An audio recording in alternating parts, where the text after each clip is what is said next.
welcome everyone to Conversations for Change.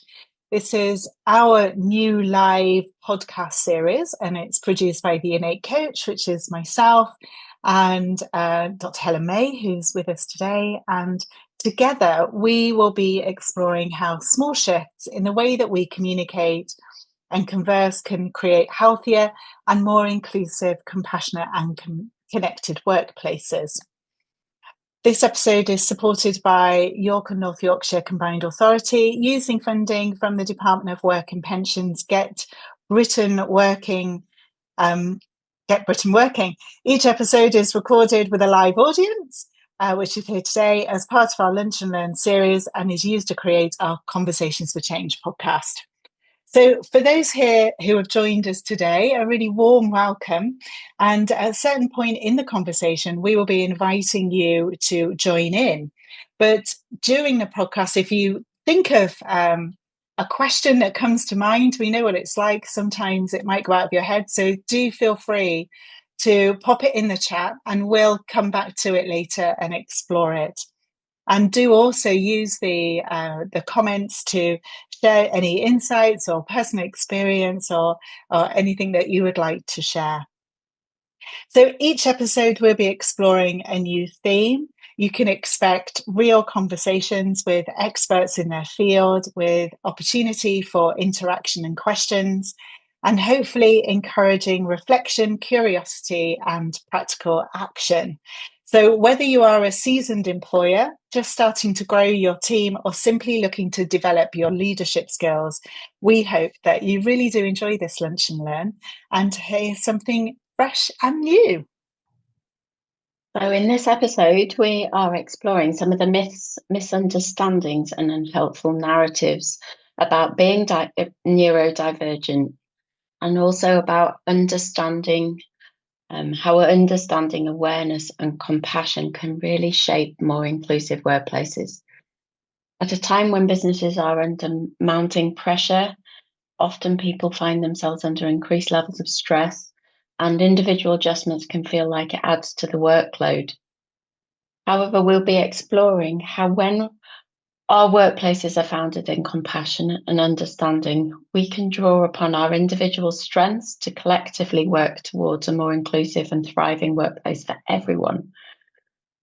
We also want to explore today how to challenge some of our perceptions and understandings or misunderstandings, whichever way you might frame it, around neurodiversity, which can often cloud how we see those who are neurodivergent, and open our minds so that we can lead with more curiosity, compassion, rather than with a fear of getting it wrong.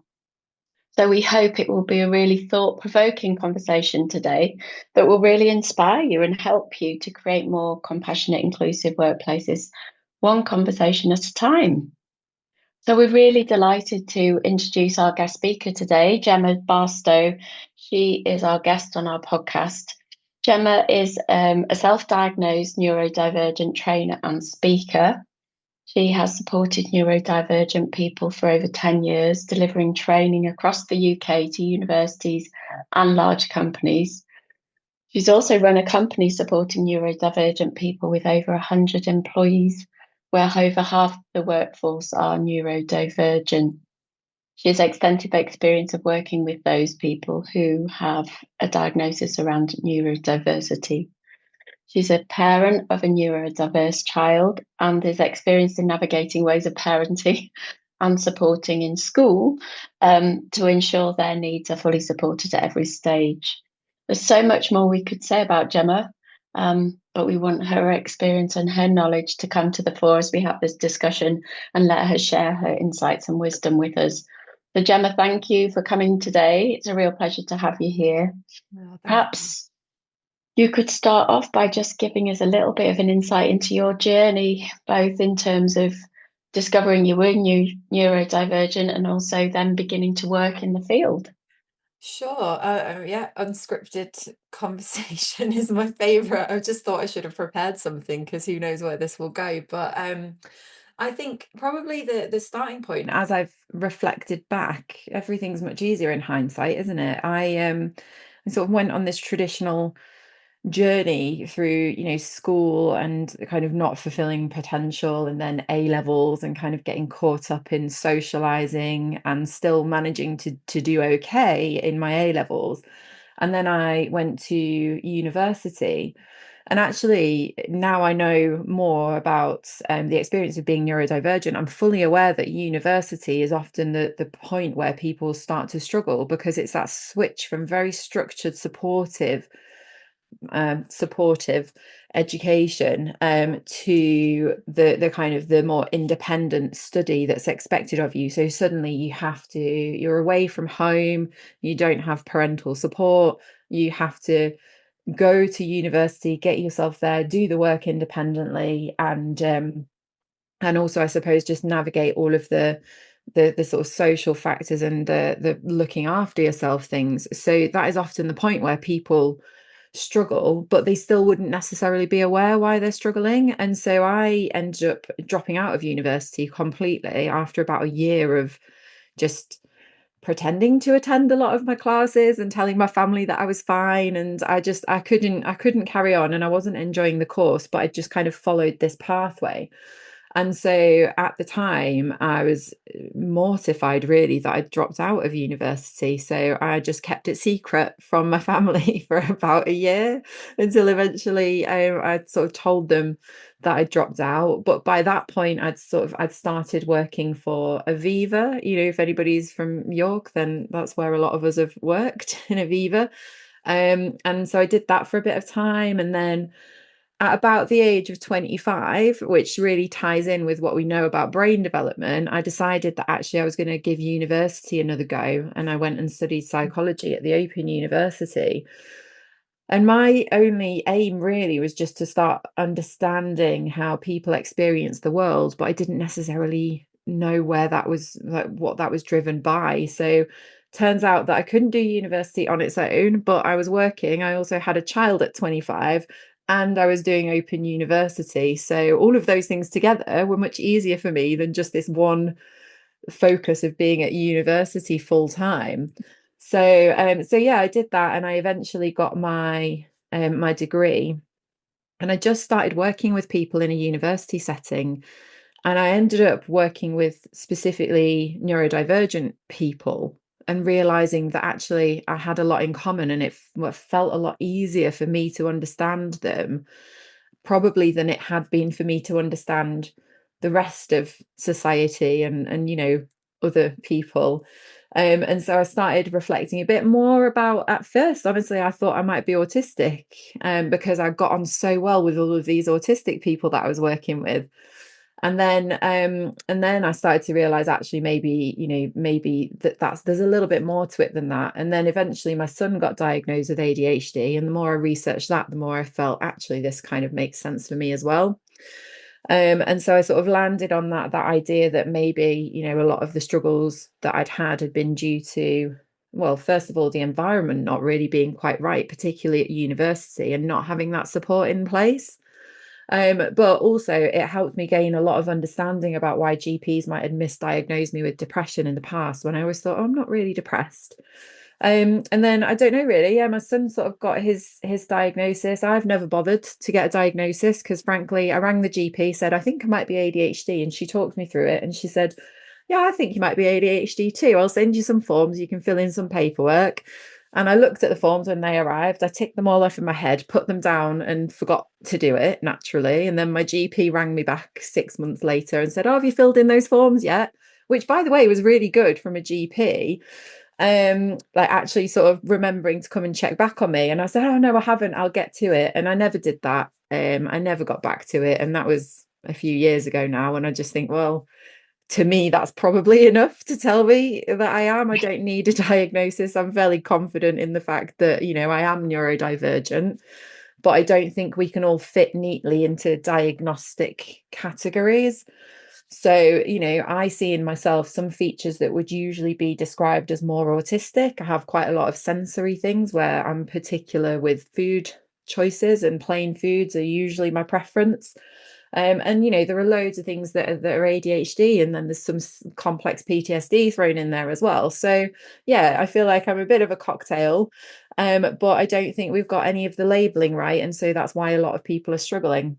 And that was, I don't even know where I've ended up now. I'm like, I started running a company because I just decided it might be a good idea one day to take over the company that I was working for, and that was how that happened. So here we are now at the age of 42. I've just been doing this for a while.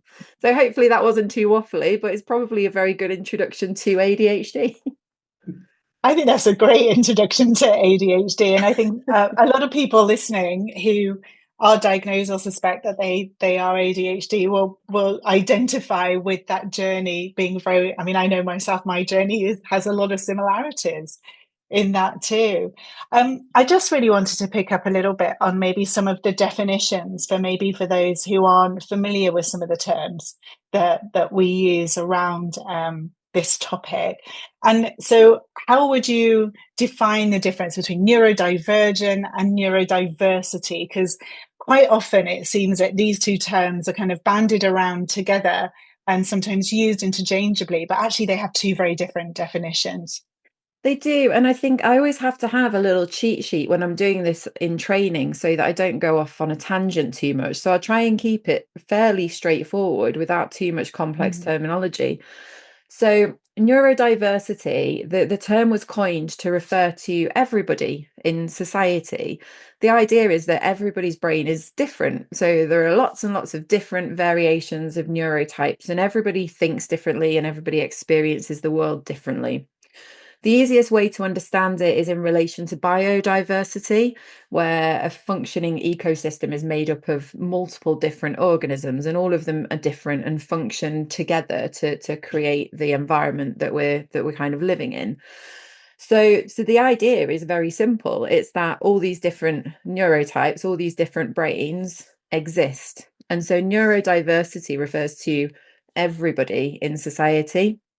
And I think that's where people get confused, because then you've also got this term neurodivergent, which then refers to people who fall outside of this majority way of thinking, which is more people in society. So you've got, if you imagine a bell curve, that's the easiest way to look at it. You've probably got a cluster of people who might experience things more in the same way. And that can often be referred to as a neuromajority. But then you've got the people who are defined as being different from that neuromajority, experiencing the world differently and having these features that are sort of diagnosed. So we get this diagnostic labeling system. And neurodivergent then includes conditions such as autism, ADHD, dyslexia, dyscalculia. It does include OCD as well, Tourette's. There's a wide variety of different things that are included in that, but the idea is just that this group of people, neurodivergent, experience the world differently and their brain works differently. And often because systems and structures are created by this cluster of people who think more similarly, it can disadvantage those people whose brains work differently. Thank you. I think that's really clear, and it's really nice to kind of start from that point, isn't it? Because I think there can often be a lot of confusion. I know that, I mean, we called this podcast, didn't we? You know, everyone's a little bit neurodivergent, and you have that kind of misunderstanding. I mean, do you have anything to kind of say any more about that, or do you think you've covered that? No, because I think the misunderstanding comes from when people say things like we're all a bit autistic, and I think there's genuine there's a genuine desire sometimes to connect from that. So people might specify, you know, they're trying to kind of be inclusive and make somebody feel as though they're not so different. But often saying that can really invalidate somebody's difficult lived experience and how it feels to sit so far outside of what you perceive as you know, everybody just getting on with their lives and making it look easy, and then you're potentially, you know, masking and struggling and fighting to sort of fit into these systems and structures. And so it can feel really as if somebody's just invalidating how difficult it can sometimes be being neurodivergent, whether it's from, you know, the features of being neurodivergent, because I'm not saying it's, you know, if somebody adapted the whole environment and made it perfect for me, I would still struggle because my executive functioning is different to other people's. And so you could adapt everything in my environment, but I would still double book myself. I would still struggle to, turn up to appointments on time. And that's not to say that I don't turn up to them on time, but the struggle that goes into that, being on time and being organized and being able to prioritize what tasks I'm doing, that is frankly more difficult for me than it is for people who don't struggle with executive functioning. So I think that's where this kind of this myth comes in about us all being a bit autistic or a bit neurodivergent. That's where it can feel invalidating to people who have the experience of constantly struggling to try and fit in and do things in the way that everybody expects them to do. Yeah, I think that's a really interesting point, isn't it, about the struggle. I know it's something that I personally have faced, when I'm late, it's like, oh, well, that's just easy. Why don't you just leave earlier? Or how comes you don't have any understanding of time? You sure you know how long that takes? And I just wondered if you could speak a little bit more about that struggle, because it's different from just being lazy. It is, yeah. Well, I mean, it's also, it's a bit to do with, I suppose, your perception of time as a starting point. That's an easy way to think about it. And I genuinely believe that a perception of time is also related to the sensory system. So how much you can sense how much time is passing for a start. So as a starting point, if you have that different perception of how much time is passing or how little time you have left, you're going to immediately see that there's a bit of a struggle there. The next thing, I suppose, is executive functioning is being able to effectively plan towards a goal, towards working towards a goal. So within that, particularly when you're getting ready for leaving the house, comes having to actually manage your time effectively. Then you add in the perception of time, being able to predict how long each task will take, and then also being able to sort of forward plan your tasks as well, because that's difficult if you're struggling with a perception of time. ADHD time is often described as now or not now. So actually forward thinking takes that part of executive functioning that people struggle with anyway. So yeah, then hilariously, what I've done is I've forgotten what I've already said and what I was going to say. So working memory plays a part in that as well. Actually trying to remember all of the things that you need to do, and it doesn't matter how many times you do the things. So how many times you brush your teeth every morning, it often doesn't become a routine in the same way. So every day it's almost like having to consistently remind yourself to do the things that you don't automatically remember to do as well. But yeah, like working memory is part of that as well, being able to kind of retain the things that you need to do, retain the things that you kind of have done. And so everything to do with like getting ready to go to an appointment in the morning is more difficult if you are neurodivergent and you struggle with executive functioning. And of course, as well, I like to talk about extending that slightly, because anxiety impacts your executive functioning, stress impacts your executive functioning, a lack of sleep will impact your executive functioning. So all of these things as well, when we start to think about being inclusive, if we're a bit less judgmental about neurodivergent people, that will naturally extend to just being a bit less judgmental about anybody who's going through a period of their life which is more difficult. If there's extra stress at home, if maybe they're hormonal or menopause or things like that, can also impact your executive functioning. So it's just that idea that actually there's a lot of things that can go on externally and internally that can impact your executive functioning. So if you start to think about things in that way, you can be a lot more inclusive and understanding and empathetic towards everybody's experiences. Yeah, I really like that. Yeah. Can I ask there about, I mean, we know and understand that the term neurodivergent is not the same for everyone. So can I explore with you, Gemma, what your thoughts are around homogeneity and the kind of around the label, because it is used in a very homogeneous way that everyone's the same. So kind of like lived experiences can be quite different, and the environmental factors that you referred to earlier really play a part in how that plays out for some people. So could you just explore that a little bit with us? Yeah, absolutely. So again, I think it comes down to the idea that, well, for me, it comes down to the idea that you can really effectively label somebody and categorize them as a starting point anyway, because yes, people share broadly similar experiences, and the features of certain like, let's talk about, so ADHD is an easy example, because that's my experience and I don't like implying other people's experience. But for me, there are loads of different ways of experiencing ADHD. So as a starting point, obviously everybody's brain is different, but then how they're experiencing their environment as they grow up is going to be different. We can self-select certain situations that we're in as well. So it's not just that we're sort of passive recipients of whatever's going on in our environment. We can also choose what we're doing to a certain extent as well. So you've got all of these things that factor into how everybody is.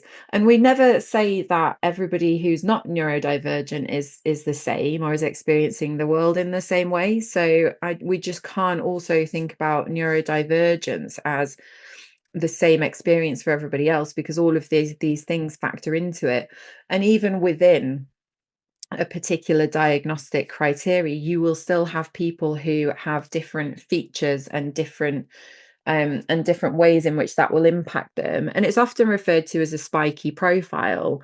Usually when people are referring to autism, there's all these different diagnostic labels, have all of these different explanations applied to them. But the idea is, let's just say that, let's take change as a good one, because I like talking about it. I'm not going to go too much into the neuroscience of it, even though it fascinates me. But the fact is that I don't like change. But my experience of change is that somebody will enforce a change. I was going to say inflict, but enforce a change on me, and I won't like it, and it will stop me in my tracks. But I can adapt to that a lot quicker than for somebody who changes completely. It will completely derail their day and they can't move past it. So the experience of struggling with change, which is often associated more with autistic people, is going to be difficult. But equally, people within that feature, in terms of how people experience change, they will experience it differently. And so they might not like it, but kind of be able to get over it a little bit quicker, versus people whose day will be completely derailed and they won't be able to continue because they really, really struggle with change. Does that make sense? Yeah, it totally makes sense. So the kind of question that comes as associated with that is that, do you have to be neurodivergent yourself to understand neurodiversity? No, and I think this is where I could absolutely go off on a tangent, because I think what you have to do is you have to be empathetic and you have to be curious. Part of this comes from understanding that the way I talk about this in training usually is that if you are a child in a school system where you have consistently got into trouble for not being able to sit still in a classroom environment, memorize information, and regurgitate that information in an exam situation, you'll probably consistently have been getting into trouble for how you present at school. And hopefully we can all start to sort of empathize with that experience and be a bit more understanding and compassionate to those people who have had these more difficult lived experiences than us. And I do not think that there's loads of my staff. Well, you said at the beginning, team. Sorry, I always say staff because that's just how my brain, like my brain spurts it out. But I know that we talk about teams as opposed to, anyway, irrelevant. The point is that actually there's quite a few of our team who are also not neurodivergent, but all of the students love working with them that we support in universities. And so there's clear evidence, albeit anecdotal from our point of view, that actually you don't have to be neurodivergent to support neurodivergent people effectively. Mm-hmm. That's really helpful. That's great. I wanted to pick up something now just about the school system. And again, I don't want to derail the conversation so that we go right down that rabbit hole. But I was just wondering if you could maybe share a bit about what that experience what impact that might have on somebody as an adult? You mentioned there that, if they're always getting into trouble, or, they've had that experience of not being good at exams, or, what do you see as an impact that maybe employers might be seeing or team leaders might be seeing when they're managing neurodivergent people? So, if you've had an experience at school, which is very much governed by anxiety, so like ultimately, if you are consistently in trouble or not feeling good enough, the first thing I'll forget that I'm going to do this as a list, by the way. So I'm just thinking, right? There's anxiety, there's self-esteem. There's probably some other things that I'll think of when I come to them. But first of all, you're going to be anxious all the time because you're worried about the next experience of getting into trouble. So constantly you are, I explained this the other day in terms of dyslexia, actually. So if you're dyslexic, but you don't know that you're dyslexic, you're constantly getting into trouble for maybe not being able to effectively read sentences, or not being able to consistently spell words correctly. And I do remember at school, having to do that. If you got a spelling wrong, you'd have to rewrite it over and over again. That doesn't necessarily mean that I can remember how to spell that thing effectively as I'm older. But anyway, the fact is that you get into trouble constantly for misspelling things. And so that is going to naturally mean that you're more anxious about getting things wrong all the time. So as a starting point, if you translate that into a future work environment, if somebody maybe pulls you up on your grammar or your spelling or something, something that you've got wrong in an email, actually what you're then experiencing is unlikely to be just that sort of, that being in trouble in the moment. What you've currently got in that situation is this experience of getting into trouble in the moment in that work setting, which is also probably immediately transporting you back to all of those times in your past where you've also got into trouble for that spelling mistake, or being unable to read sentences or effectively form sentences. So you're not necessarily just dealing with somebody who's getting constructive feedback, let's say, in that moment. Actually, the way that they're going to be perceiving that is based on all of their previous experiences of getting into trouble. And the other thing that when it comes to things like that in a work environment as well, is if you've started to get into trouble a lot in school for things that you don't have control over, and you're constantly getting detentions, like my son was always getting detentions for forgetting things, forgetting pieces of equipment, which, and I don't know how is, I don't feel like it's controversial to say this, but him getting into trouble for forgetting pieces of equipment when it's part of the diagnostic criteria, really, in terms of actually executive functioning and being able to remember things, I don't think that's too dissimilar to somebody getting into trouble if they're in a wheelchair and then they're being told to get up and walk up some steps, and they physically can't do that. So for me, it's a really similar thing. But anyway, the point is that you're getting into trouble a lot for things that you don't necessarily understand why you can't control them, change them, or abide by whatever rules are being set. So what that starts to do is it's obviously constantly getting reinforced that you're not good enough, and then your brain starts to look for these kind of rejections and look for these scenarios where you're getting into trouble. And so it's much more likely that as an adult you'll perceive rejection, or you'll think that you're in trouble even in situations when you're not really in trouble. And there is a term for this, and I don't think that it is necessarily that this term refers to only neurodivergent people specifically. It will refer to anybody whose brain has become wired that way because they're always in trouble. And so the term is rejection sensitive dysphoria. I keep hitting my microphone, so sorry if there's suddenly like this thud. It's because I talk with my hands, so I'm just randomly like whacking my microphone at various times. So apologies for that if you can hear it. But yeah, so anyway, rejection sensitive dysphoria is the term. But how that might present in a workplace is usually in a setting such as, if you, without context, were to say to one of your work colleagues, oh, can we have a chat? Then immediately, if somebody struggles with rejection sensitive dysphoria, they think they are getting fired, or that like they've done something wrong, because that's the only way, that the only frame that they have to view those kind of comments through is through that previous experience of constantly being in trouble. So that's a couple of ways in which that childhood experience can present in work.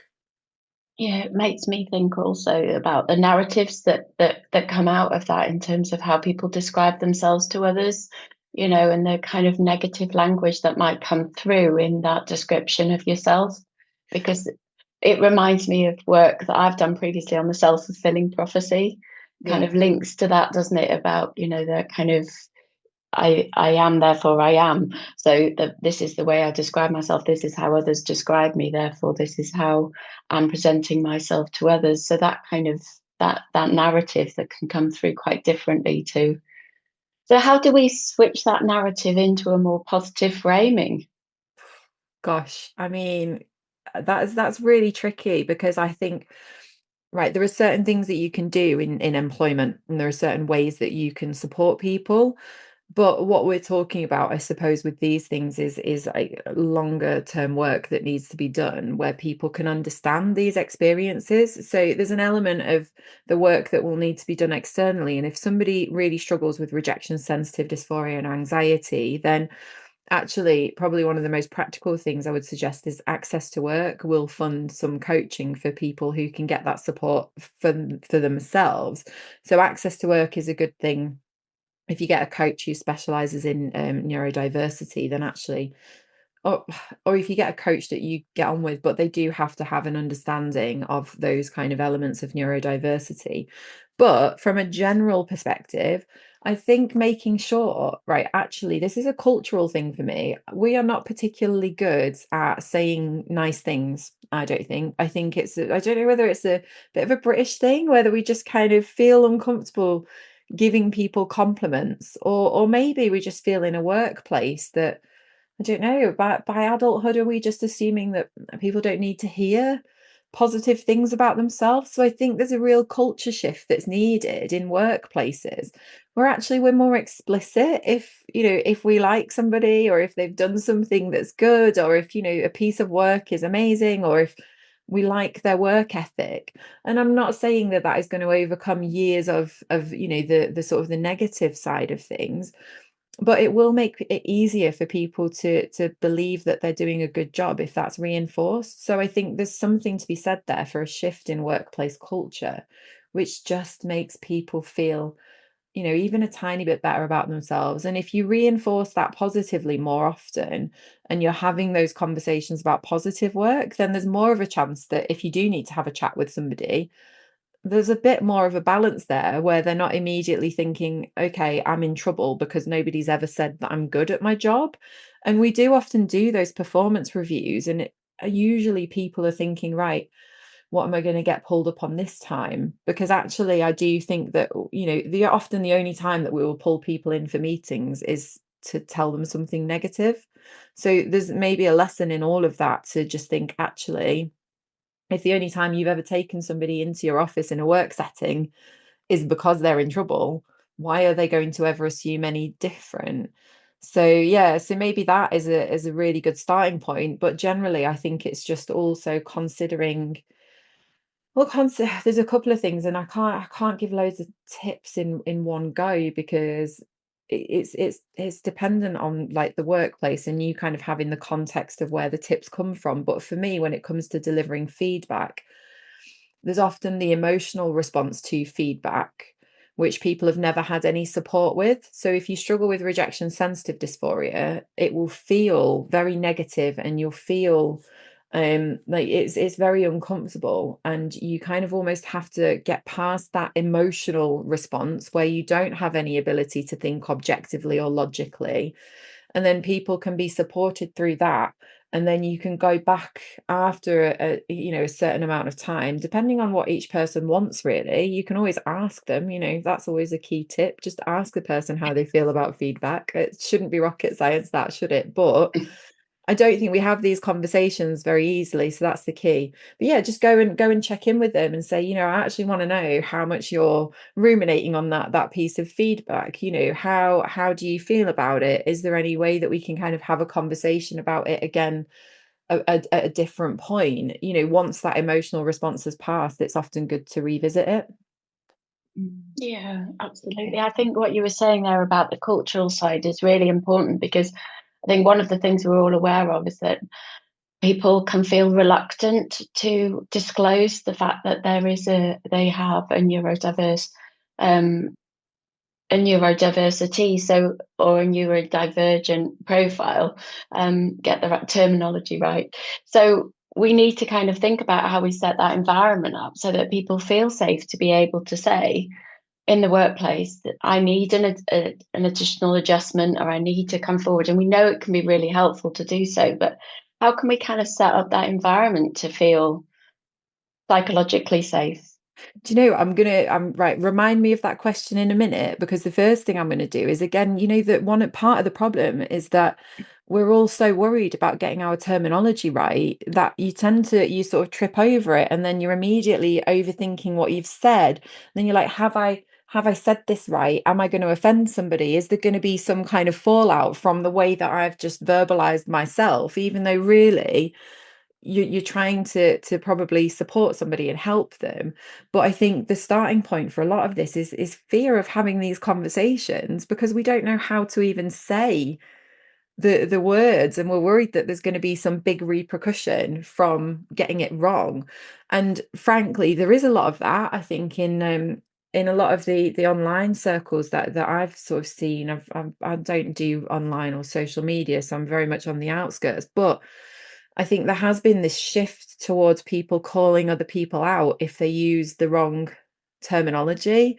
And so I think that there is a bit of work that needs to be done just about how we're all having conversations, and that safety to ask somebody how they want to be referred to, and to make sure that, if somebody is trying to have a conversation with us, that we're not then jumping on that if they get the terminology slightly wrong. And I think that was a good thing to start with from most workplaces, is just somehow setting this safe space so that we can have conversations, and the person who's initiating the conversation, who isn't neurodivergent, feels safe to be curious and to ask questions, and that people are willing to sort of talk about this openly without assuming negative intent. So that's a starting point for me. But yeah, I think the thing is that a lot of people, a lot of companies maybe are trying to do the right thing, but often it can end up with a bit tokenistic, where they're maybe saying, oh look, we're celebrating neurodiversity acceptance, I think it's a month or something now, I don't even know, because again, I actually refuse to engage in things like that, because if you're only doing it in one particular time frame, the point is that we need to be getting this messaging right from when people start work with us as a company. And it can't just be things like, hey, do you need any reasonable adjustments? Because again, people are not necessarily safe to disclose. So as a starting point, I always think you say, right, do you need any reasonable adjustments? If you are unsure, we can have a conversation about these reasonable adjustments. So this is just at the interview stage. Sorry, I should have made that clear. I didn't. Maybe I did. Anyway, when you're having these starting conversations with people, do you need any reasonable adjustments? If you are not sure, here are some examples of reasonable adjustments that we've done for people in the past, because you're immediately then signaling not only that it is safe to ask for reasonable adjustments, but also that you have actively done stuff in the past and it hasn't then being a point of discrimination. You're you're almost saying, look, we've employed neurodivergent people before, we've interviewed neurodivergent people, this is part of who we are as a company. So I think getting that messaging right in the first place. Also, I think there's something to be said about using statistics to analyze your own workplace. If roughly, and I'm not necessarily going to go into, the diagnosis rates and things like that, because I think there's a lot more work that needs to be done around these. But if we say roughly on average at the moment, it's believed that maybe 1 in 4 people are neurodivergent. And this is usually just based on actual diagnosis rates and assumptions about who's probably undiagnosed. But, if 1 in 4 people in society in general are neurodivergent, is that reflected in your workplace? Are 1 in 4 of your employees coming forward to you to disclose that they're neurodivergent? If they're not, why not? And I think a lot of this needs to come from leadership at the top. So leadership, I think, have a responsibility to model some vulnerability and show that actually they're not perfect and they're not always getting things right. Because if you also don't see neurodivergence represented in leadership, then you're not necessarily feeling like it's a safe place to be open and to disclose. But the fact is that, people have been discriminated against for being neurodivergent. There's a lot of misconceptions about being neurodivergent. And also, I think negative stereotyping is hugely prevalent. If a lot of workplaces will have employed, let's say, if they've employed an autistic person and they've had a negative experience with an autistic person, you cannot ask anybody, and if they're honest, they will probably say that then they wouldn't want to hire another autistic person because they've had a negative experience with one. But we do not apply the same negative stereotyping to people who are not autistic, or people who are not, you're not like, oh, I've met one person who's not autistic and actually I didn't like them, so I'm going to assume they're all like that. You see it all the time, and it's even in reporting. I'm on my soapbox now, but when you see it in the newspapers, like, this person's gone out and shot 5 people and they're autistic, but we don't do the same thing where we're like, oh, this person's gone out and shot 5 people, they're not autistic though. So all of this negative stereotyping is everywhere. It's in the media, it's inadvertently constantly kind of like probably in our own preconceptions, and we need to almost stop and self-reflect and think, actually, there is an element of us needing to take responsibility for whether or not we are negatively stereotyping, and be quite open about that, and not judge ourselves negatively, but genuinely think about how we can be more curious and how we can be more compassionate and how we can have how we can have less judgment, I think, about people. God, that was so long. I feel like I was talking for ages. Oh, Gemma, that was it was amazing. Absolutely. It was really fascinating, really helpful, because it kind of links to the kind of point around people masking, doesn't it? If they don't feel comfortable, they often can create. And I know that from my own experience, I have a disabled child who masks a lot in school and then come home and explodes because it's not right. And so you can kind of see that played out every single day, where things are shaking her up, and little things that are said, she's deaf, and little things that are said over the course of the day, or not said, and misunderstood, then can leave her feeling overwhelmed and unable to keep it together when she walks through the door. And I think that masking is known to be common, isn't it, in the workplace, where you're trying to keep it together and present that professional image and portrayal of yourself in that context, and then it can feel quite different outside. So I think for me as well, it's really... that how do we distinguish between masking and supporting somebody to grow and really bringing out their strengths, so they kind of increase, is not quite the right word, but their experiences and their expertise or their personal development. But how do you balance that between, actually, you could have somebody who's just really high functioning or really good at masking, but as Helen said, and I'm going to take Helen's analogy that she's used with me before, being like a Coke bottle, and actually you're just shaking it up all day, and when they get home they just explode. Yeah, I don't know. I mean, not too long ago, there was a bit of a trend on social media all about, hey, just unmask, as if it's that easy. I think the thing is that the first thing to understand about masking is that people have done it for years and years and years to keep themselves safe. So I've done research on this, and it's fascinating, but ultimately there is this idea that from an evolutionary perspective, we need to fit into groups, to social groups, to tribes.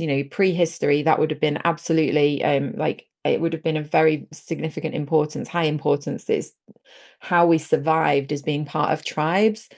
And so actually it's almost kind of it's part of our sort of genetic makeup, or part of how our brains work, is this idea that we need to fit into social groups, because ultimately it would have meant survival or not survival.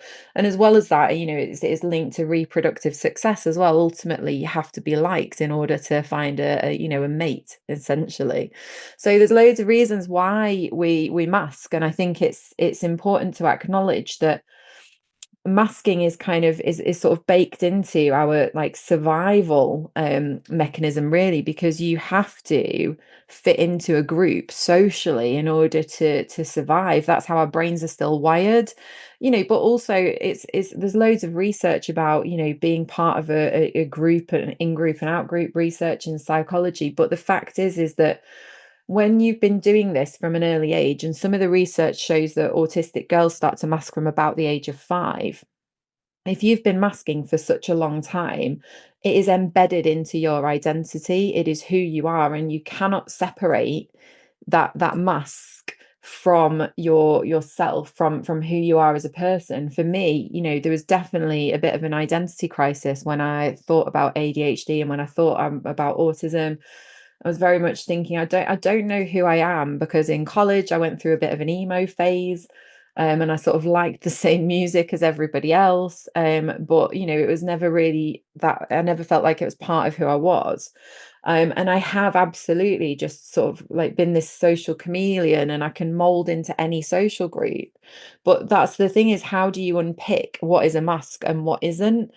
And the only thing I think that we can do is start to make workplaces a place where we're having sort of positive representation, I guess, like I said, from leadership, but also where people don't feel judged. The only way to kind of support people to not mask is to make it very clear that they're not going to be judged or ostracized from any kind of I suppose behaviors that they might show that set them apart from this perceived like normal way of being in a workplace. So I think for me personally, I did used to mask quite heavily when I turned up to student sessions originally.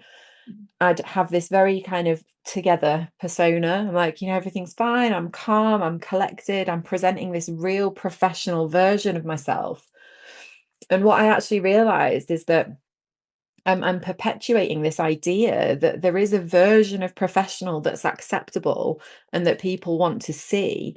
And so all they're really seeing is me just being this professional person and thinking, well, that's how I have to be in order to be accepted by people. And as soon as I started letting that mask slip a little bit, and if I was feeling frazzled, I'd absolutely be turning up, and I'd be like, oh, sorry, I forgot this, I had to do this, and blah blah blah. And just that little bit of showing that human side, that vulnerability, that not conforming to the idea of what a professional was, meant that students could suddenly feel more comfortable in my presence and know that it's okay to unmask themselves. But the only way they can do that is through me presenting this less than polished version of myself and showing that that was okay. So a lot of the time what people need to see is that modeled, and then if there are people who are modeling that, then they are much more likely to know that it's okay. They'll see no negative repercussions from a workplace in that, and then they might at some point start to feel comfortable unmasking themselves. But that's a long process, and there have to be some people out there who are the ones kind of driving that change forward and being open about who they are in workplaces. Yeah, thanks, Gemma. That's really helpful. And I think just some of those pre-considerations of the impact or implication in advance would really help as well. That kind of, so those inclusive workplaces, or consideration of the inclusive workplaces, so people don't feel that they need to, because there's been prior consideration, would make a big difference. Definitely. And just also, does it say anything on your website? I was doing some research for another project. Like, what does it say on your website about your values and about whether or not you're inclusive as a company? If people don't see neurodiversity referenced at all, then why are they going to think that you're an inclusive company? I do think we have to find ways to be sort of more explicit about inclusion, and just again, just making sure that those people that not everybody in sort of senior leadership is masking all of the time. I was going to say something else, but I completely forgot what it was because I got distracted thinking you can't actually see the fact that I'm like, I've got a spinny chair, so I'm like constantly sort of spinning my chair, but because there's a background I don't think anyone can notice, so it's like it doesn't look like I'm sat really still, but I'm not at all. That's okay. I think for me, the point there is for us all to be a lot more open and genuine about how we are modeling that behavior as being okay. I think, having kind of been through that journey and masking to that degree and constantly comparing yourself with, your boss or someone you aspire to be, you're constantly looking at that difference. And so seeing what you have in common rather than what is different can be really empowering. That, oh, it's okay that, they made a mistake on an email, or it's okay that they were late to be, I'm not suggesting that we open the floodgates and never look at a watch again, but it's just having that more humanness rather than the perfection that I think perhaps as a neurodivergent person you hear more and maybe more deeply, or with maybe less perspective. I think I'm only talking about my experience. And so it becomes something that feels unobtainable to you. Is there anything else, like any I know there are probably hundreds of tips that you train on all the time, but it's maybe something that those who are listening can take away that would make a real difference or an impact that they could put into practice like day one? Yeah, so my favorite one, my favorite tip, it's to do with communication, and I'm not going to go into all of the things that I train on because there isn't time, and this is the biggest section. But it's about, in this country we don't communicate particularly effectively, whether we think we do or not. We just do not. And I think it's very, very important when we're giving instructions in a work setting to check the messaging and make sure that the messaging from our point of view is accurate, and that the other person is able to get the message that we're trying to communicate. And one of the things that often happens is in fact, so the difference, I think, I always say, if I am trying to explain something, I am fully aware that sometimes I start at the middle of a thing and end at the end, and somewhere along the way the beginning might get thrown in there, but I don't say things particularly clearly. So I will always check with anybody that I'm giving instructions to that I have made myself clear. Now, this is really key because I think what people often do, or usually do in my experience, is almost direct the emphasis in the other direction and say, do you understand what I'm saying? And that tiny little shift is so subtle, but it's so important, because there I'm emphasizing my own communication and taking responsibility for whether or not that is clear. And I'm not shifting the emphasis or inadvertently like blaming the other person for whether or not they are understanding. And so that's just I think that for me, that's been when I sort of started saying that not that long ago, actually. I mean, I've only started using this probably like a month ago, and I was suddenly like, yeah, but this is absolute gold. That is so important, because we all accidentally say things like that, but the key thing is it stops you, like it just makes you stop and think, how clear is my communication? Like, am I effectively communicating? Have I delivered an instruction, or have I just made a statement? And I'll give you my example for that, because I think we all do it. It's just, I say to my child, your bag's in the hallway. What I mean by that is, your bag's in the hallway, it's on the floor, it's not supposed to be there. Can you pick it up and put it in the cupboard, please? But that's not what I'm saying. And there's a tendency to do that in language, where we're sort of saying something, but we're not giving somebody else enough information in order to actually go and do a thing, or like to clearly understand what it is that we're saying. So yeah, communication, analyze your communication in your workplace, check your jargon, check your acronyms, just think about how you communicate a little bit more, and just see where that gets you. I think it's a really good starting point. Yeah, Wonderful, Gemma.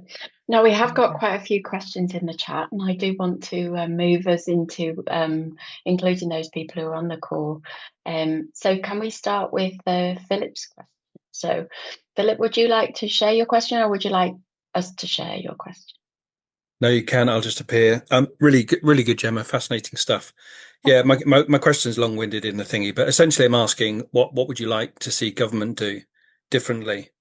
And that could be, you've mentioned education. It could be, how do we support businesses? Because more than ever, businesses are struggling with cost and blah blah, and a lot of them will just see this is just I can't do anything about it. I haven't got the space to breathe, pay my bills. It could be justice, it could be a whole load of stuff. So you're prime minister for the day. What would you do? There may be a vacancy soon. Wow, maybe. I do not think I have the filter to be a politician in case, like, I mean, you know me, Philip, that's not a good fit. To be honest, I think the problem is that we're constantly looking at sort of small sections, and we're not looking holistically across the sort of the whole lifespan, really. But from my point of view, I've always believed that a lot of these issues of how people are experiencing the world are from a school setting. So ultimately, what you're dealing with as an employer is often like traumatized neurodivergent people or non-neurodivergent people. Like, these school systems don't necessarily suit that many people. So the shift needs to start from the education setting from a very early age. And obviously, a lot of the things that I suggest in my training are sort of free, but it does also come from us starting to be more open to having discussions, to not sort of shying away from things. And I think social media personally has been a bit of a nightmare for shutting down conversations, and so people are afraid to ask questions for fear of getting things wrong. But yeah, as a starting point, I think I mean, the government are apparently shifting some things in the education system, but you've got all of these adults who've had these negative experiences, and I think you have to start there, because otherwise you're just starting with trauma from an employer perspective. So yeah, that, and I mean, then I could go off on my soapbox and be like, all employers need to have some neurodiversity training. The justice system, don't get me started, because neurodivergent people are more highly represented in terms of prison populations. So that says something is going wrong somewhere if there are more neurodivergent people statistically in prison, as in the numbers in prison are much more likely to be higher than 1 in 4. So that says something about what's going wrong somewhere. Schooling, justice system, I don't know. But yeah, so that would be a soapbox answer, but hopefully that's kind of enough. It starts from the education point of view, and then also I think if employers, in terms of benefiting employers, ultimately, if your recruitment processes are not inclusive, and if you don't consider neurodivergent people, then you're cutting off access to a quarter of the population, really. So that's a quarter of the potential talent pool that employers are missing out on, because they don't necessarily understand that some neurodivergent people will not necessarily present their best selves in an interview. And I know you know this as well, because of the people that we're working with at the moment. Some of them will have struggled in interview settings, but if employers just thought a bit differently, gave them more of an opportunity to sort of present themselves in different ways, then they'd see a whole different side to people, probably. Yeah, more flexible. Thank you, Gemma. I think my only, it's all good, comment would be that they're doing stuff around the edges, aren't they? But there's just a complete lack of leadership. Yes. If we're still expecting kids to stay in school till we're a ridiculous age, we're expecting them to do maths. It's endless, isn't it? Which sort of grates against what we know is true, that this is just all bonkers. We're stuck in a system that's over 150 years old. Anyway, that's the end of my mini lecture. I like it. It's all good. Your soapbox is as high as mine. I'll mute myself. Thanks, Philip. And we have a question from Dawn, or a comment from Dawn. Have you got a workplace example that you'd like to share, Dawn, please? Yeah, thank you, Gemma. It's been like looking in a mirror hearing you talk, which is quite refreshing. Just from the context of what I wanted to share, just the background to it is that I received an ADHD diagnosis in the last month. I'm 53 years old. Oh, wow. Right. That's really recent. Very recent. Hence me saying I can see a lot of what you're talking about. So I guess, so I work, and I don't mind sharing this, at York Museums Trust. I'm on the senior leadership team, so talking about vulnerability at that level. I've come from very different backgrounds. I worked at ASDA's head office for 15 years. I've worked in loads of different charities in and around York. Now, a lot, especially the 15 years I spent at ASDA, you were very driven by feedback. It was the breakfast of champions, and we had to change, and if we didn't change, we weren't listening. And and you were, very specific behaviours expectations in order for your level, and and I get it all, but that was definitely developed by the people in the large part of the curve. But it did pick up on some of the bits that are positive sides of this diagnosis. But so I went through years and years of feedback going, Dawn talks too much, Dawn talks too fast, doesn't take people with her, Dawn doesn't sit still, Dawn fidgets, Dawn gets up in meetings and wanders around, this is disruptive to others. So I didn't have those kind of issues at school, but I did from my career.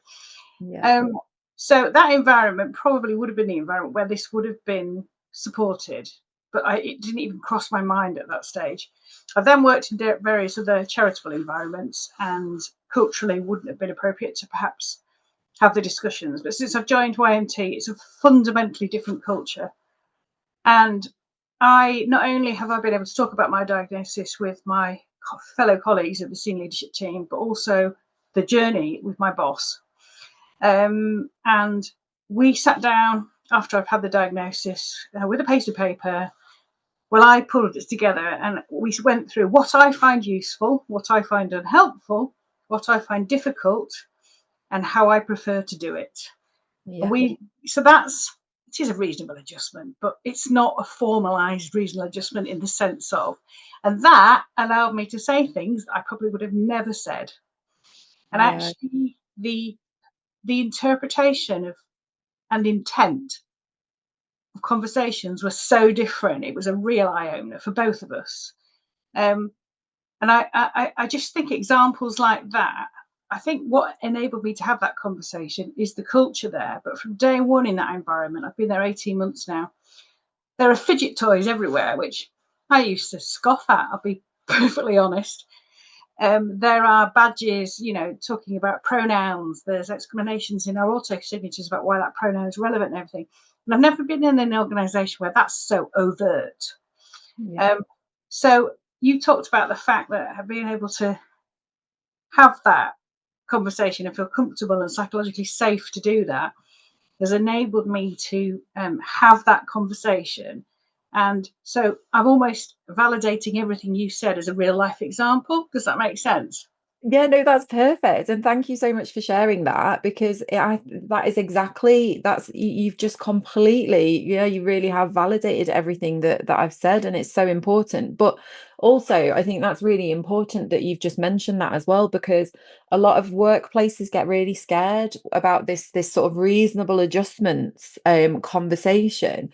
And it doesn't have to be this sort of formal, documented thing. In actual fact, what it is it's just, let's have a supportive conversation. And you don't need to, and a lot of people get worried about, oh, we need to go to HR for this. And it's like, you don't need to go. As a manager, you're just thinking about what you can change that supports somebody. It shouldn't have to be this big formalized process. What you've just demonstrated is it's just a conversation, isn't it? And it's somebody who obviously is comfortable having that conversation, and then you really feeling that level of comfort from day one in that employer as well. So no, thank you so much for sharing that. It is really, really nice that they're doing that.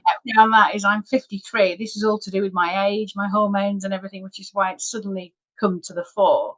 And actually I've struggled with rejection sensitive dysmorphia at an extreme level from when I was made redundant from somewhere, and all of this stuff now where I was too much, talked too fast, didn't take people with me, didn't listen, didn't do this, didn't do that.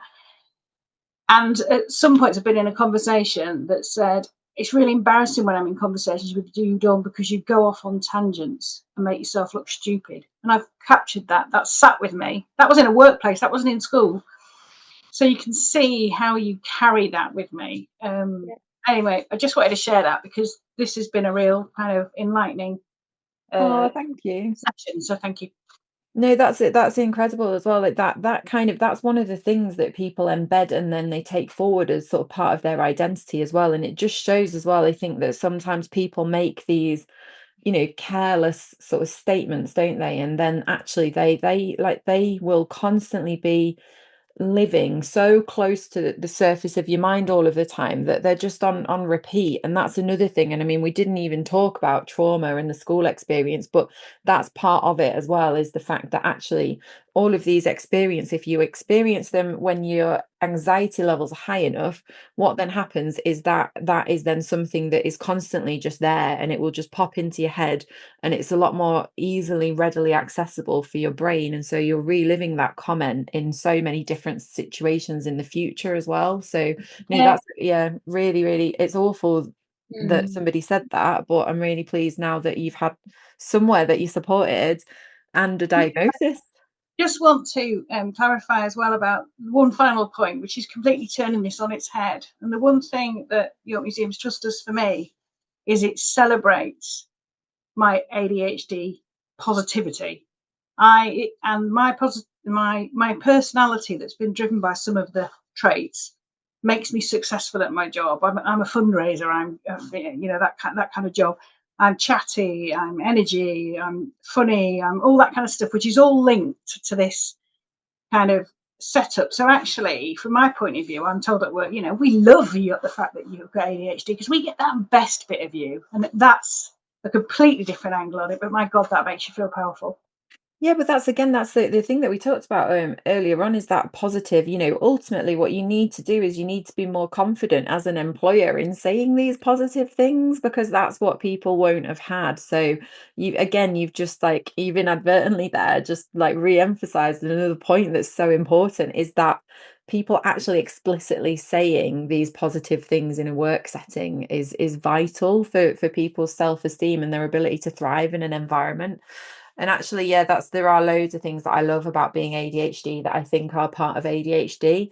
And that's why when I'm doing training, I always have to start with a slide of like, these are all the positive features, so that's what people take away as well, because ultimately diversity makes teams better. And that's what workplaces do need to understand as well. If everybody thinks the same, somebody comes up with a problem, you're only going to have the same answers if you've got everybody thinking in the same way. But thank you so much for sharing that. Yeah, that's a great example, and it reminds me of the fact that the system that we operate in around disability, especially diagnosis, is focused on what people can't do and rather than what they can do, and where that strength really can come through. We have another question in the chat. We have a question from Mike. Mike, would you like me to ask it, or are you happy to ask it? No, I can ask. Sorry. Hello. Hey, Mike.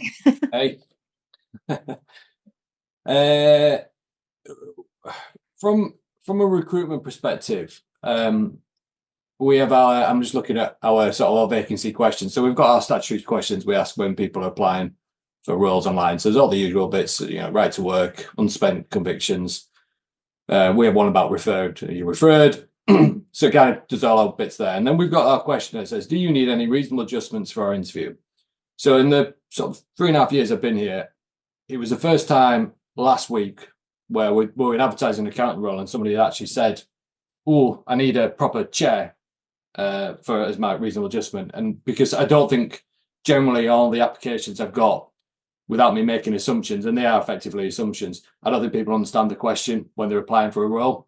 So on reflection of going kind of, because we've updated the other one we've done a little bit more recently was, would you like to see the interview questions in advance if you were successful for an interview? So we've done that bit.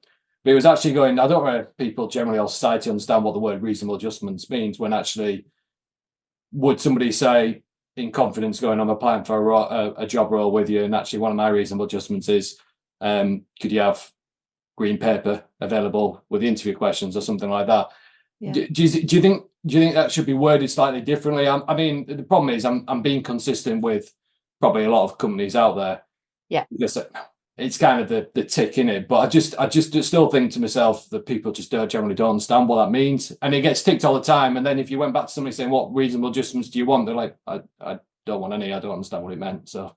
Yeah, no, you're right. And that's why I think, giving those concrete examples of what people can ask for, if the scope in your the sort of the form to say, this can be things such as, to put examples down. Yeah, exactly. Things that you've done. But also I think actually, and this was a conversation that I had the other day, because you've just touched on, when you go back to people when you've employed them as well.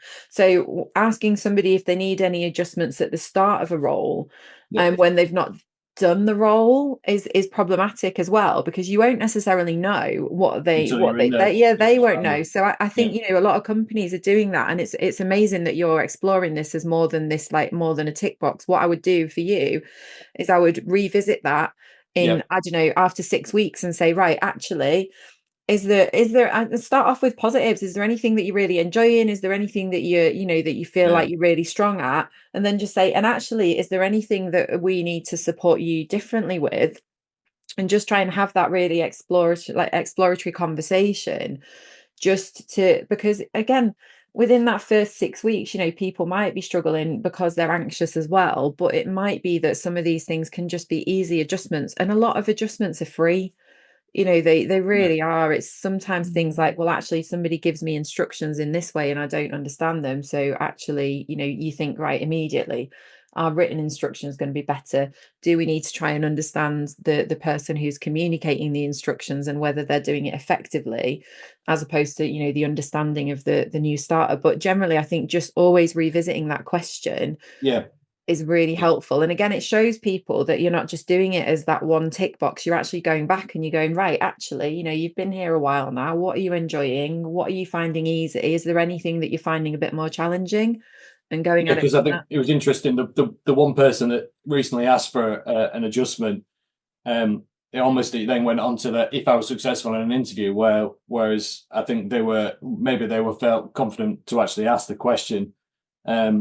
So no, anyway, we're interviewing that person anyway, so that's fine. And in fairness, that sort of that 6 week one sort of sits inside a little bit with how we do like our probation reviews. So the 6 week one in probation, we just call it a wellbeing conversation anyway, and that's usually, do you know where the drinks machine is, and you know, are they feeding you and all that jazz. Okay, that's fine. That's good. So that's gives me something to work on a little bit. Just easy tip. Thanks, Mike.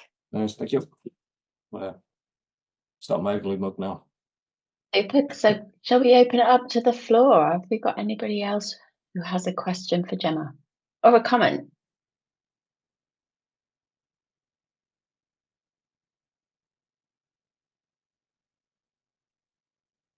Oh, I love an awkward silence. Hi everyone. No, I'm just trying to take my microphone off. Thank you so much. It's been so informative and really helpful. And I think I'm in a fortunate position to be in the leadership team. So there's lots of things that I really want to take back and double check that we're doing all of this. I mean, I would like to think as an organisation we are inclusive, but I'm sure there's always lots of things that we can do to change that. So thank you very much. That's been really helpful. Oh, you're welcome. Thank you so much. I think there's always things. I think the key thing for me is just it's being curious and just always. I never think that I know everything about neurodiversity, even though I've been doing it for over 10 years now. I'm always researching and I always learn new things. And I think that's always the key for me, is just constantly thinking, right, I'll keep learning. I'll keep trying to find out more things. I'll keep sort of embedding these practices. And that is the way that people can just be the best employers, is constantly thinking, like, what can we be doing differently? And that is so important. Yeah, no, that's great. And I think the other thing is that so Alex is a member of the team as well. So we deliver a lot of services in schools and we work with lots of children that are neurodivergent. So I think that's also been really helpful about how we, I guess, input lots of this into our into the operational side of the work that we do. And I really found it helpful when you gave the description of the difference between neurodiversity and neurodivergent, because it felt like originally everybody was saying neurodiversity and then it's moved to neurodivergent, and I was like, oh, well, what's the difference? So that was great as well. So thank you very much. It's been really useful. Oh, you're welcome. Honestly, I think that's the problem. A lot of trainers don't get that terminology right as well. So I always think I have to get it right because I'm a trainer, but then I don't correct neurodivergent people if they refer to themselves as neurodiverse, or, you know, like it's just, but I think it is important that everybody, you know, gets the right information from me when I'm training. But yeah, no, thank you so much. I'm really glad, because especially if you're already doing a lot of the things right, and then it's always nice if you learn something extra. So yeah, no, it's great. And what I didn't know, which is, sorry, I've got the floor. I'm keeping it, so I do apologize. Fine, go for it. I didn't know the stuff about their prison either, that lots of that there's a higher rate of people in prison with that are neurodivergent. And what I was aware of, because I sit on some of the suicide prevention sort of forums, is that people who are neurodivergent are at greater risk. They're being identified as a group of individuals that really do need taking care of and making sure that we've got lots of support in place. So, but I didn't know the other bit, so that's all good information to have to hand. Yeah, I also think as alongside that statistic that neurodivergent people are more at risk. The people are more at risk if they're undiagnosed as well. Because you have zero frame of reference for understanding your sort of place in the world and why things have been more difficult for you, and so you just end up sort of blaming and shaming yourself and going, well, it must be me, because nobody's ever sat down and said to you, no, actually, like, the systems that are designed for everybody are inadvertently making it more difficult for you, and all of those things about like not feeling like you fit in. Having somebody validate all of that is so important, and it's what nobody's getting that, because there's very few specialists who are working with people, I think, and even within CAMS they don't get training necessarily on in-depth neurodiversity stuff, so they're not always able to kind of reinforce that and validate these experiences of these children, and so what you end up with naturally then is just even more traumatized adults. So, but yeah, it is true what you say, neurodivergent people are more at risk, because it makes sense after everything you've heard today. Yeah, thank you so much. And if you have found today useful, it might be worth pointing out at this point we have a masterclass run by Gemma later on in March, on the 13th of March, which is a longer session, and we'll be giving you an opportunity to kind of really think about how you embed neuro-inclusive approaches within the workplace and creating a more neuro-inclusive culture. So I will put that in the chat. But it'd be really good to kind of poll how useful people have found today. So if it's okay, I've put in the chat just a poll, which would invite you to kind of say on a scale of 1 to 10 how useful, 1 to 5 how useful you found it, and then also maybe pick up on any insights that you've gained from today. So perhaps something that you're going to take away from today, if you could just share it in the chat for us, that would be really helpful, so that kind of Gemma has those insights into the things that have been particularly helpful for you, and we can look at how we develop that further through the Conversations for Change program. Not to mention the risk of RSD there, like rejection and sensitive dysphoria. I did not know there was going to be a poll. I never signed up for that. No feedback. Yeah, no feedback. No, I do. I'm open to feedback. Obviously, I have to be in my role when I'm training, so that is absolutely fine. Yeah. And just a note on the masterclasses, if your business or organisation is registered in York or North Yorkshire, that is fully funded. So there will be no cost to your organisation. So do have a look at the website. We'll put that in the chat, and you can sign up, sign up there. There's the link in the chat. Thank you, Helen. So whilst you are reflecting on whether there are any insights, has anybody else got a question that they'd like to frame for Gemma? We still have a few more minutes of the podcast left.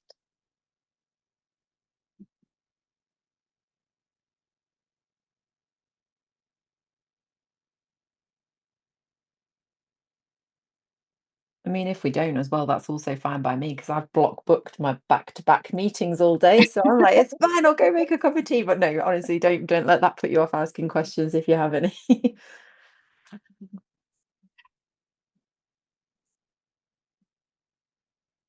I just assume that I've answered everything everybody possibly wanted to know at this point, so I'm feeling all right about it.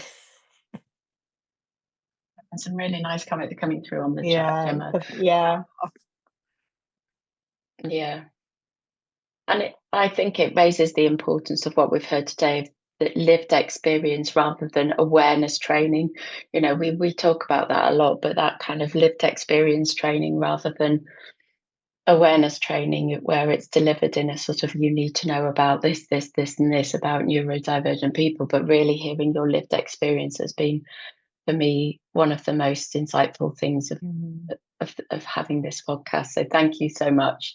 Thanks. Yeah, I think you can end up getting bogged down in almost, a lot of training is about what the diagnostic criteria says.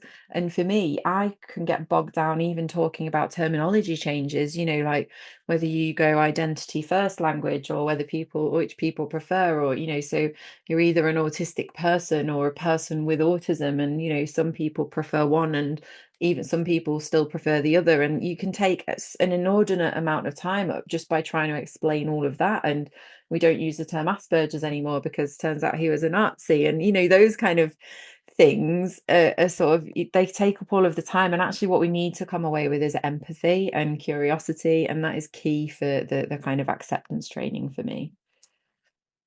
Yeah, and the importance of speaking to people about their lived experiences. Dawn shared, that really powerful impact of having a conversation and asking the question and being open to what that then means for the kind of flexibility that then might be required. And actually as well, I've just thought there's so much more that we could say as well, because the key thing for me is if you go and ask a neurodivergent person if they, do you know, like what adjustments do you need or what support do you need, often the answer will be I don't know, because they've never had effective support ever in their life, and so you have no frame of reference for what kind of support would help. Also, though, I think really important point for for employers is you don't need to have a diagnosis to make reasonable adjustments. That's not something that is, you don't need to have an official piece of paper with a label on it, but also if we want to be inclusive and supportive, let's just go and have those conversations with everybody anyway.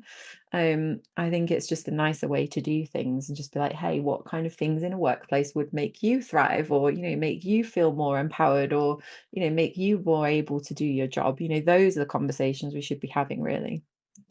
I think that's what struck me, and hearing your lived experience. I think if we all took the time to really connect and just have a conversation with the person who is neurodivergent, just how much of their lived experience we would then understand, in the same way that we've spent time with you today. And actually, how often do we actually just sit down and explore and be curious in a compassionate way with someone to understand their lived experience? Because then from there, those adjustments or whatever terminology we choose to use would naturally flow from that, because it would come from a place of understanding. Yeah, it would. And actually, just touching back on what Dawn said earlier on as well, I think there's a key point of this where people have often been told as well, particularly if they sort of hyperverbalize or verbally process things out loud, they often have been told that they talk too much or they overshare and things like that. So the only way that you're ever going to get a person who's been told that all of their lives to open up is by giving them the space and the safety to do that. So again, there's another point there to, if people know that you've got a limited amount of time, then they're not going to feel safe, because people are always rushing. One-to-ones are always kind of time limited, and I always think if I'm talking to somebody, I need to give them at least an hour, and that's the amount of time that we marked off in my diary for one of my team members. And often it takes less time, but they never feel like they're pressured or rushed in having that conversation. So that's another key thing, is giving people that time and space to kind of regulate, feel less anxious when they're in a one-to-one. And eventually they might get to the things that you really need to, but they certainly won't if you've blocked a 15-minute calendar invite into your diary. Yeah, all really great points. Thank you so much. I think words are failing me right now, but I know that everybody on the call has just found that so insightful. Some of the comments are they're just amazing. It's been an incredible conversation. I can listen to you for hours and hours on end. I always learn something new about myself when I speak to you. And I'm sure that there are going to be so many takeaways from this. So thank you so much, Gemma. It's been an incredible lunch and learn, and thank you for your contribution and bringing all your insights and knowledge to us today. What a rich conversation. And for those who are listening and with us today, we will have our next lunch and learn, which will be the the first Friday in March at the same time. So you can sign up to that to our website, and we will be making that available. And if you want to re-listen to this, because there was so much in it, we will be putting the conversation on our YouTube channel and also on our podcast channel as well, which can be accessed on the Lunch and Learn tab on our website, which is Conversations for Change with the number 4.co.uk. So thank you all very much. Thank you, Lovely. Gemma. Thank you. Thank you for joining us today. Bye. Bye-bye. Bye.